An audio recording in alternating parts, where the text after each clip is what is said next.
C'est pourquoi nous nous sommes réunis, nous les membres du Conseil du Peuple, le jour de la fin du mandat britannique sur la terre d'Israël, et de par notre droit naturel et historique, nous déclarons par la présente la création d'un État juif sur la terre d'Israël, c'est l'État d'Israël. L'État d'Israël a commencé, l'exil d'Israël est terminé. Cette phrase de Ben Gurion résume un événement de 17 minutes qu'on attend depuis 2000 ans, la déclaration de l'indépendance de l'État d'Israël. Pourtant, tout s'est joué en 48 heures. 48 heures où l'État d'Israël a semblé plus loin que jamais. Suivez-moi dans la course effrénée à l'indépendance. Samedi 15 mai 1948 sera le dernier jour du mandat britannique. Si on veut qu'un État juif voie le jour, la date limite c'est donc vendredi 14 mai. Après ça, les armées des États arabes voisins nous tomberont dessus. Le moment où la dernière botte britannique quittera Israël sera le moment où le premier tank arabe apparaîtra. Pourtant, les institutions sionistes, Ben Gurion à leur tête, arrivent au mois d'avril sans avoir décidé quoi que ce soit. C'est compréhensible. On est tous occupés à contenir, à faire face aux attaques des populations arabes sur tout le territoire. Je fais un bond dans l'histoire, début mai 1948, plus exactement le 12 mai. Les Anglais s'en vont dans 3 jours et toujours rien de décidé. 3 événements vont jeter un doute terrible sur le bien fondé de la création d'un État. Premier acte, Golda Meir rentre dans le bureau de Ben Gurion, la mine défaite. Celui-ci, assis à son bureau, lui demande alors, qu'est-ce qu'il a dit ? Désolé Ben Gurion, j'ai pas réussi. Golda Meir revient d'Amman, la capitale du royaume de Jordanie, où, déguisée en arabe, elle a rencontré secrètement le roi Abdallah. Le but de la rencontre, confirmer la promesse du souverain qui a donné sa parole de bédouin qu'il ne se joindra pas au pays attaquant Israël. Sauf que le roi Abdallah revient sur sa promesse. C'est une véritable catastrophe. La légion jordanienne est une armée redoutable. Ce sera donc maintenant 5 armées qui feront mouvement sur 3 fronts simultanés. Ben Gurion pâlit, accuse le coup et ne dit rien. Deuxième acte, c'est au tour de Moshe Sharett, bras droit et second de Ben Gurion, de pénétrer dans le bureau, la mine déconfite. Sharett lui arrive des États-Unis, où il a longuement rencontré Marshall, le ministre des Affaires étrangères. Ne déclarez pas l'indépendance comme vous comptez le faire, c'est un suicide. Vous n'avez aucune chance. Enfin, Mr. Sharett, vous êtes quelqu'un de pondéré, de sensé. Ne vous laissez pas tenter par la fougue de Ben Gurion. On déclare un cessez-le-feu entre vous et les Arabes. Donnez-nous 3 mois pour calmer tout le monde et ensuite je vous donne mon engagement que vous aurez un État. C'est comme ça qu'on fait les choses. D'ailleurs, si vous ne vous pliez pas à ce scénario, vous perdez votre allié le plus proche et je ferai tout le nécessaire, personnellement, pour vous interdire toute aide militaire et financière. Ben Gurion pâlit, accuse le coup. Bon, on s'y attendait un peu, Moshe. Tant pis, on fera sans eux. J'ai pas fini, Ben Gurion. En fait, je suis d'accord avec eux. C'est de la folie. Ben Gurion entend ça, se lève, va à la porte du bureau, la ferme à clé et se retourne menaçant vers Sharett. Écoute-moi bien, on rentre dans la dernière réunion du Conseil du Peuple qui devra décider si oui ou non on déclare l'État d'Israël. Tu viens à la réunion, tu racontes ton entretien, mais tu me rayes cette dernière phrase. Mercredi 12 mai, la réunion commence. Les 10 participants voteront pour ou contre la naissance de l'État d'Israël. Les comptes rendus de Golda et Sharett abattent tout le monde. Sur cela, le 3e acte, les représentants de la Haganah, les forces armées, sont invités à donner leur compte rendu. Il est plus noir que noir. Israël Galili finit avec cette phrase terrible. Si je suis très optimiste, je dirais que les chances de survivre l'attaque arabe sont de 50-50. Si je suis réaliste, point de suspension. Ben Gurion s'empresse de le couper. La réunion dure encore et encore. Elle va durer 13 heures.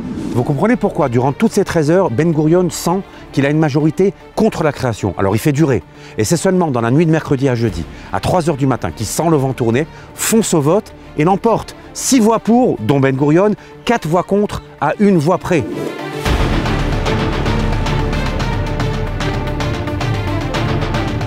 Ça y est, c'est décidé, tout va bien. On crée un État demain. Demain ? Mais on déclare quoi ? Où ? Devant qui ? Quelle salle ? Quelle déclaration ? Il reste un peu plus de 24 heures pour tout mettre en place. Mais comment on va faire ? Un célèbre metteur en scène est dépêché. On a une mission secrète pour toi. Mettre en scène la déclaration d'indépendance au musée d'art de Tel Aviv, 16 boulevard Rothschild. Franchement, c'est trop d'honneur et je dispose de... Demain ? Il part en courant, 16 boulevard Rothschild. Ok, là il faut construire une estrade. Il me faut des drapeaux derrière, trouvez des drapeaux, allez les passer au pressing. Ensuite, trouvez-moi un portrait de Herzl et enlevez-moi toutes ces peintures. Et remplacez-les par des œuvres d'art ayant un rapport avec l'histoire du peuple juif. Un tapis, trouvez-moi un tapis. Des chaises pour les invités. Toi, trouve-moi un café, un théâtre, quelque chose. Et amène-moi des chaises. Mais il faut enregistrer tout ça. Je sais, je connais. Lucien Zeltzman, il a un studio d'enregistrement. On court chez Zeltzman. On a besoin que tu nous enregistres quelque chose de très important et c'est pour dans quelques heures. Top secret. Je peux pas te dire ce que c'est. Bon, bah, amenez-le-moi au studio. Ah non, c'est toi qui dois te déplacer. Bouger mon studio, mais c'est des centaines de kilos de matériel. Quoi, tout de suite là? Mais dis-moi moins de quoi il s'agit. Ça reste entre nous. Tu vas enregistrer dans quelques heures la déclaration de la création de l'État d'Israël. Oh, d'accord, fantastique. Bah, prenez ce micro, je m'occupe de tout. Par contre, juste une petite faveur.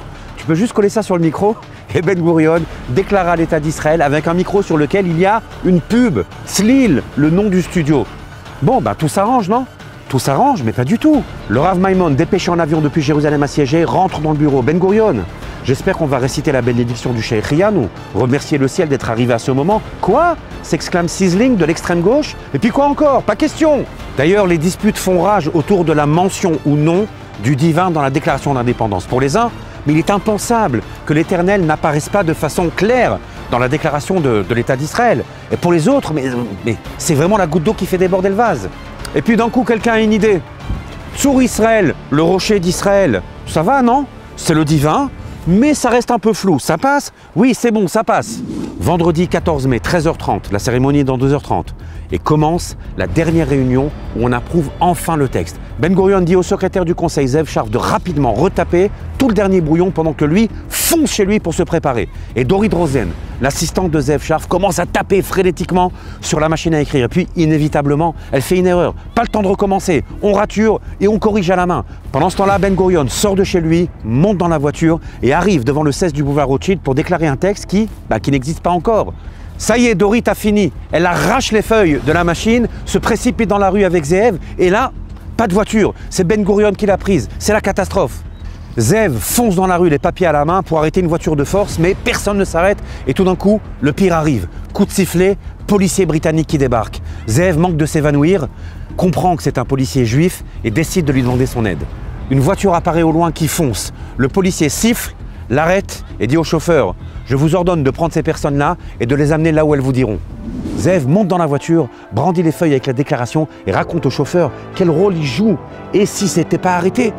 Et moi qui pensais que le policier m'arrêtait parce que je roule sans permis, lui dit le chauffeur. Et le vendredi 14 mai, juste avant 16h, une voiture verte s'arrête dans un crissement de frein devant le 16 boulevard Rothschild. Un homme sort en courant et glisse à Ben Gurion un paquet de feuilles.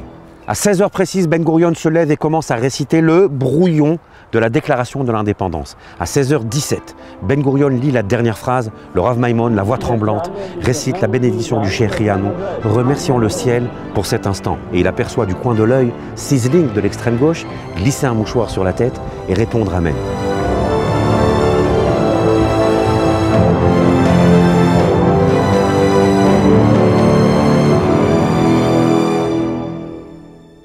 Si vous deviez résumer tout ça en un mot, vous diriez quoi? Je vous propose empressement, précipitation. Tout d'un coup, tout s'emballe. En hébreu, précipitation se dit chipazon. Tiens, chipazon, ça vous rappelle rien? Non, mais si. Le soir de Pessah, on demande pourquoi mange-t-on ce pain bizarre appelé matzah à Pessah? La réponse, car la pâte de nos ancêtres n'a pas eu le temps de monter et Dieu s'est dévoilé à eux et les a délivrés. La sortie d'Égypte, les 10 plaies, une mer qui s'ouvre, un peuple qui est né. Et on va symboliser tout ça par du pain raté. En fait, tout processus a son temps, son rythme. Un arbre poussera en 3 ans. Un bébé naîtra après 9 mois. Ce sont des processus naturels. Quand un arbre pousse en 10 minutes, un bébé est né en 1 semaine, alors on sort des limites du temps. On n'est plus dans le naturel. La matzah vient nous signaler que c'est bel et bien le divin qui intervient et nous sort d'Égypte. Pas le fruit d'un processus naturel, mais un événement de l'ordre de l'extra-naturel. Je pense que la course à l'indépendance, c'est du chipazon. Peut-être que, à ce moment précis, le moment où on est sorti de 2000 ans d'exil, on a ressenti quelque chose qui est de l'ordre de l'empressement. L'histoire s'emballe comme poussée par quelque chose de plus haut. À nous d'être capables d'estimer la naissance de l'État d'Israël à sa juste valeur. Chag Ha'atzmaut Sameach.